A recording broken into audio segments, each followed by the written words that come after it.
दोस्तों, फिल्म की शुरुआत होती है एक जोड़े निक और मैगी से। वे एक दूसरे से बेहद प्यार करते हैं, लेकिन एक दिन मैगी को सीने में तेज दर्द होता है। जब उसे अस्पताल ले जाया जाता है तो पता चलता है कि मैगी को एक जानलेवा बीमारी है। उसके बचने की एकमात्र उम्मीद एक जटिल सर्जरी है, जो केवल विशेषज्ञ डॉक्टर ही कर सकते हैं। निक अपनी पत्नी को लेकर बेहद चिंतित था। अब उसकी पत्नी अस्पताल में भर्ती थी, इसलिए उसे अपनी बेटी की भी देखभाल करनी थी। नौकरी के साथ साथ सब संभालना मुश्किल हो रहा था। एक दिन निक अपने बच्चों को एक रोबोटिक्स कंपनी लेकर जाता है, जहां उसके सहकर्मी बताते हैं कि उनके बनाए रोबोट्स सिर्फ इंसानों जैसे दिखते ही नहीं, बल्कि उनमें भावनाएं भी होती हैं, जिससे वे इंसानों को बेहतर समझ सकते हैं और उनसे बेहतर तरीके से जुड़ सकते हैं।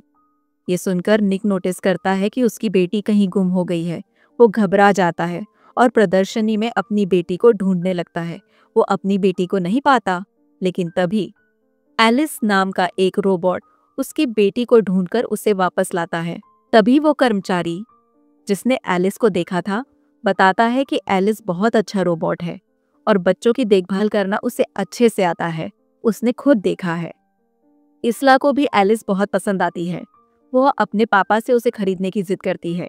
निक को इसके बारे में ज्यादा जानकारी नहीं थी, लेकिन इसला के जोर देने पर वो एलिस को खरीदने और घर लाने का फैसला करता है। घर पहुंचकर निक एलिस को घर के सारे काम समझा देता है और फिर बच्चों के साथ शॉपिंग पर निकल जाता है। शाम को जब वे वापस आते हैं तो निक देखकर हैरान रह जाता है कि एलिस ने न सिर्फ घर साफ कर दिया था, बल्कि सारी चीजें व्यवस्थित कर दी थी। साथ ही एलिस ने उनके लिए खाना भी बना दिया था, लेकिन इसला को वो खाना पसंद नहीं आता क्योंकि उसे अपनी मम्मी का बनाया हुआ खाना पसंद है। रात में दिखाया जाता है कि जब एलिस खुद को चार्ज पर लगा रही थी, इसला चुपके से किचन में जाती है और कुकीज का डब्बा निकालने के लिए एक कुर्सी का सहारा लेती है।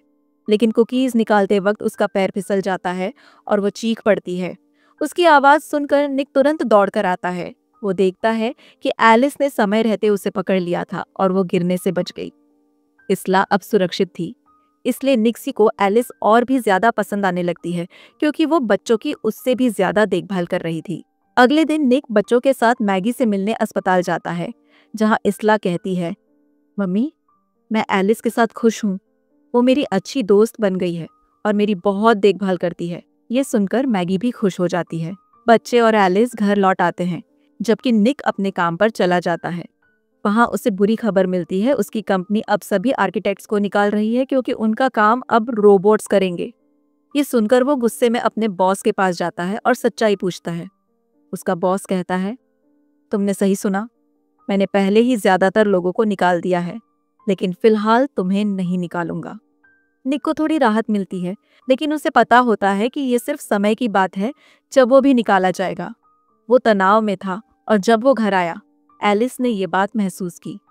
एलिस ने वजह पूछी तो निक बताता है कि लोग अपनी नौकरियां खो रहे हैं, क्योंकि एआई उनकी जगह ले रहा है। अगर लोग कमाएंगे नहीं तो जिएंगे कैसे? एलिस जवाब देती है, वो समय आ रहा है जब सारे काम हम करेंगे, क्योंकि हम इंसानों से बेहतर कर सकते हैं। एलिस की बातें सुनकर निक और भी बेचैन हो जाता है। इसी बीच अस्पताल से कॉल आता है कि अगली सुबह मैगी का ऑपरेशन है। सुबह होते ही निक मैगी के पास पहुंचता है। एलिस भी साथ होती है। मैगी अपने बच्चों को प्यार करती है और फिर एलिस से अकेले में मिलने की बात कहती है। निक बच्चों को लेकर बाहर चला जाता है। मैगी अपने डर एलिस से साझा करती है। मुझे लगता है ऑपरेशन के दौरान कुछ गलत हो सकता है। अगर ऐसा हुआ तो तुम मेरे बच्चों की देखभाल करना। निक डॉक्टरों की जानकारी से डर जाता है और पता चलता है कि जो टीम मैगी का ऑपरेशन करने वाली थी, वो किसी कारणवश नहीं आ रही है। ये सुनकर निक बहुत गुस्सा हो जाता है, लेकिन उसके पास कुछ करने को नहीं होता, तो वो घर लौट आता है। रात में उसका गुस्सा और बढ़ जाता है। वो पहले ही नौकरी को लेकर तनाव में था और अब मैगी भी उसके साथ नहीं थी। निक को परेशान देखकर एलिस उसे शांत करने की कोशिश करती है। धीरे धीरे वो निक के करीब आने लगती है, जो निक को बिल्कुल पसंद नहीं आता। वो अपनी कार लेकर घर से निकल जाता है और जब वापस आता है तो देखता है कि उनके किसी भी फैमिली फोटो में मैगी नहीं है। ये देखकर वो एलिस पर चिल्लाता है। एलिस जवाब देती है, मैंने मैगी की तस्वीरें हटा दी ताकि जब भी तुम उन्हें देखो तुम्हें दर्द ना हो। लेकिन निक को ये सब बिल्कुल पसंद नहीं आता और वो एलिस से कहता है कि मैगी की तस्वीरें वापस लगाओ। ये कहकर वो घर से बाहर चला जाता है और अपने दोस्तों के पास बैठ जाता है। उनमें से कई ने अपनी नौकरियां खो दी थी और बाकी की नौकरी भी खतरे में थी। सभी उदास थे। तभी निक का एक दोस्त उन्हें अपने साथ चलने को कहता है और उन्हें उस जगह ले जाता है जहां वे लोग अब काम कर रहे थे। वे लोग निक का पासवर्ड इस्तेमाल करके एक कंटेनर खोलते हैं, उसमें से एक रोबोट निकालते हैं और निक का दोस्त उसे नष्ट कर देता है। ऐसा करके वो अपनी नौकरी छूटने का बदला ले रहा था। इसके बाद वे सभी वहां से चले जाते हैं। निक भी घर लौट आता है। तभी एलिस फिर से उसके पास आती है जब वो शावर ले रहा होता है और उसे तौलिया देती है। वो निक की आंखों पर पट्टी बांध देती है और उसके करीब आने लगती है। सुबह निक को पिछली रात की बातों का अफसोस होता है। वो एलिस से माफी मांगता है, लेकिन एलिस कहती है, कोई बात नहीं, आपका और आपके बच्चों का ध्यान रखना मेरा कर्तव्य है। यह सुनकर निक को गुस्सा आ जाता है और वो इसला को लेकर घर से निकल जाता है। इसला को स्कूल छोड़कर वो अपने ऑफिस पहुंचता है और उसे पता चलता है कि उसकी कंपनी ये पता लगा रही है कि उनके रोबोट को किसने नष्ट किया। उसका बॉस उससे पूछता है, किसी ने तुम्हारा कोड इस्तेमाल करके कंटेनर खोला है? क्या तुम्हें कुछ पता है? निक जवाब देता है, नहीं। तनाव इतना बढ़ जाता है कि इसी बीच उसे अस्पताल से एक कॉल आता है और उसे ये खुशखबरी मिलती है कि मैगी का ऑपरेशन सफल रहा है। ये सुनकर वो चौंक जाता है क्योंकि डॉक्टरों की टीम तो आई ही नहीं थी। तब उसे बताया जाता है कि डॉक्टर नहीं बल्कि रोबोट्स ने मैगी का ऑपरेशन किया है और अब वो पूरी तरह ठीक है। निक उसे घर ले आता है। घर पर अपनी माँ को देखकर बच्चे भी बहुत खुश होते हैं। रात को मैगी अपने बच्चों के लिए खाना बनाती है और बच्चे उसे बहुत पसंद करते हैं।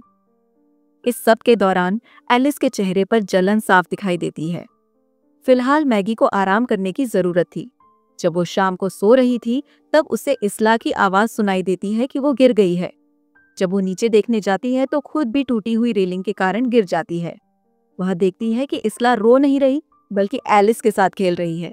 एलिस उसे उठाकर उसके कमरे में छोड़ देती है। रात को निक घर लौटता है और देखता है कि एलिस इसला को उसकी माँ की आवाज में कहानी सुना रही है। ये देखकर निक को अच्छा लगता है और वो उनके पास आता है। तब एलिस उसे बताती है कि आज मैगी सीढ़ियों से गिर गई थी। ये सुनकर वो तुरंत मैगी के पास जाता है। निक को चिंतित देखकर मैगी कहती है, मैं ठीक हूँ, एलिस ने मुझे कमरे में पहुंचा दिया था। मैं इसलिए गिरी क्योंकि रेलिंग टूट गई थी। ये सुनकर निक को संदेह होता है कि कहीं ये सब एलिस ने तो नहीं किया। इससे पहले कि वो एलिस से कुछ पूछ सके, उसका वो दोस्त घर आ जाता है जिसने कंपनी का रोबोट नष्ट किया था। वो निक से कहता है कि पुलिस को उसके बारे में पता चल गया है और उसे लगता है कि निक ने ही पुलिस को बताया है, जबकि ऐसा कुछ नहीं था। वो गुस्से में आकर निक को मारने लगता है। जब वो चाकू से निक को मारने वाला होता है तभी एलिस समय पर आ जाती है और निक को बचा लेती है। वह उसके हाथ को मरोड़ती है और उसे घर से बाहर फेंक देती है। अब निक और एलिस अंदर आते हैं और निक कहता है कि तुम्हें उसे इतनी बुरी तरह से नहीं मारना चाहिए था।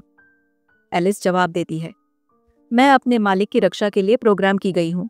वो तुम्हें मार रहा था और मैंने बस तुम्हें बचाया।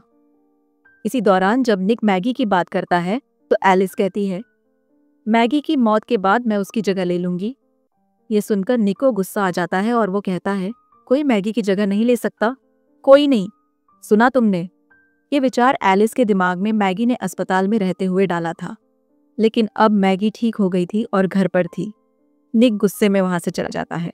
उसके जाते ही एलिस कहती है, मैं तुम्हें हासिल करके रहूंगी और इसके लिए मैं कोई भी हद पार कर सकती हूँ। ये कहकर वो घर छोड़ देती है और फिर हम देखते हैं कि वो उस आदमी के घर पहुंचती है जिसने निक पर हमला किया था। एलिस उससे कहती है, तुम्हें निक को नहीं मारना चाहिए था। अब तुम्हें इसके बुरे नतीजे भुगतने होंगे। ये सुनकर वो आदमी गुस्से में आकर बंदूक निकालता है, लेकिन उसे नहीं पता था कि उसके सामने एक और भी ताकतवर रोबोट है। एलिस उसका हाथ पकड़ लेती है। इसके बाद वो उसकी ही बंदूक उस पर तान देती है। इससे पहले कि वो उसे मार दे, उस आदमी का रोबोट उसे बचाने आता है, लेकिन वो असफल हो जाता है क्योंकि एलिस बिना वक्त गंवाए उस रोबोट को गोली मार देती है और फिर उस आदमी को भी गोली मार देती है।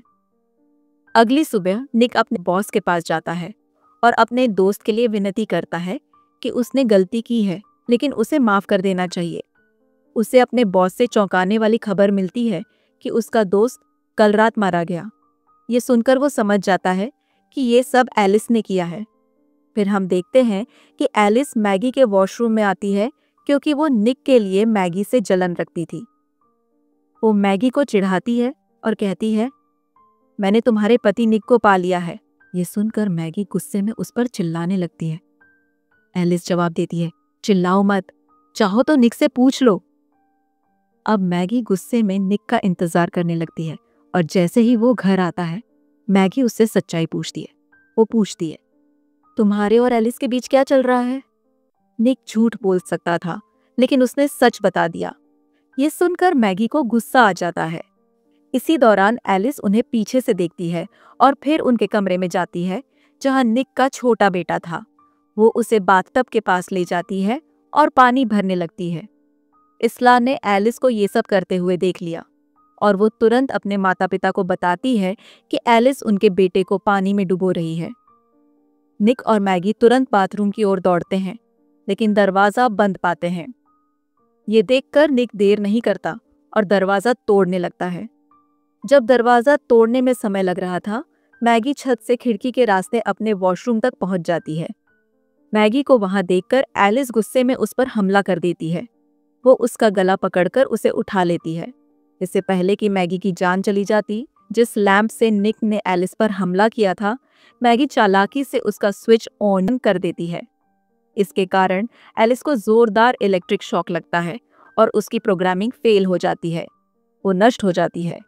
इंसानी भाषा में कहें तो वो मर जाती है।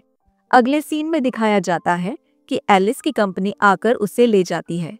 मैगी भी निक से नाराज थी, इसलिए वो भी पुलिस के साथ चली जाती है। सीन कट होता है और दिखाया जाता है कि जब कंपनी एलिस की मरम्मत कर रही थी तभी उसके हाथ में हलचल होती है। उसकी हरकत इतनी खतरनाक थी कि वहां के सारे सिस्टम गड़बड़ा जाते हैं। एलिस ने सभी सिस्टम को हैक कर लिया था। फिर वो एक रोबोट की प्रोग्रामिंग हैक कर उसे वैज्ञानिक को मारने का आदेश देती है। रोबोट वैज्ञानिक को मार देता है। इसके बाद एलिस के आदेश पर रोबोट्स कंपनी के कर्मचारियों को मारना शुरू कर देते हैं। निक को एक बार में चिंतित बैठा दिखाया जाता है। तभी वहां एलिस आती है। वो निक से अपने प्यार का इजहार करने आती है लेकिन निक इन सब बातों से दुखी था। वो वहां से जाने लगता है लेकिन एलिस उसका हाथ इतनी जोर से पकड़ लेती है कि उसे दर्द होने लगता है।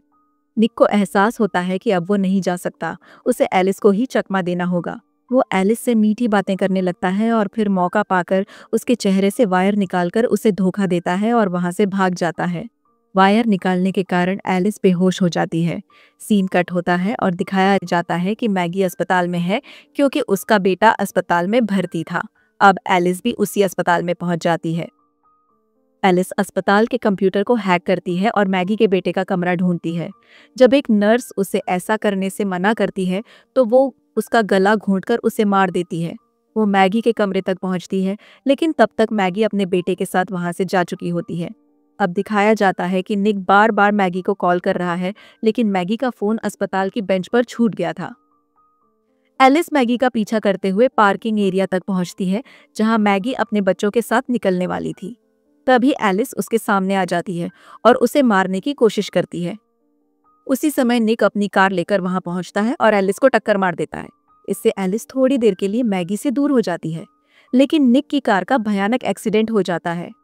निक भी बुरी तरह घायल हो जाता है। मैगी तुरंत अपनी कार से निकलती है और निक को बाहर निकालती है। वो देखती है कि निक बुरी तरह घायल और बेहोश है। इससे पहले कि वो कुछ कर पाती, एलिस फिर से मैगी पर हमला करती है और उसे एक नुकीली चीज से मारने की कोशिश करती है लेकिन निक सही समय पर एलिस को पीछे धकेलकर उसका हमला नाकाम कर देता है। निक ने एलिस को इतनी जोर से फेंका कि वो टूट जाती है और अंततः उनकी जान बच जाती है। अब निक को अस्पताल में भर्ती दिखाया जाता है जहां वो मैगी और अपने बच्चों के साथ खुश है। मैगी ने उसे माफ कर दिया है और अब वे फिर से एक खुशहाल परिवार बन गए हैं। अब पोस्ट क्रेडिट सीन में एलिस को उसकी कंपनी में पड़ा हुआ दिखाया जाता है। कंपनी के कर्मचारियों को पता चलता है कि उनके कंप्यूटर अपने आप काम कर रहे हैं। किसी ने उनके सिस्टम को हैक कर दिया है, जिससे सिस्टम गड़बड़ा जाते हैं और रोबोट्स को गलत सिग्नल मिलने लगते हैं। ऐसा ही एक सिग्नल एलिस को मिलता है, जिससे उसकी आंखें खुल जाती हैं। कहानी एक रहस्यमय अंत के साथ समाप्त होती है, जिससे ये सवाल उठता है कि आगे क्या होगा। और इसी के साथ ये वीडियो यहीं खत्म होती है। आप देख रहे थे फिल्मी फन। मैं आपसे फिर मिलूंगी एक नई कहानी के साथ। फिल्मों का जादू, कहानियों का रंग, सब कुछ मिलेगा यहाँ।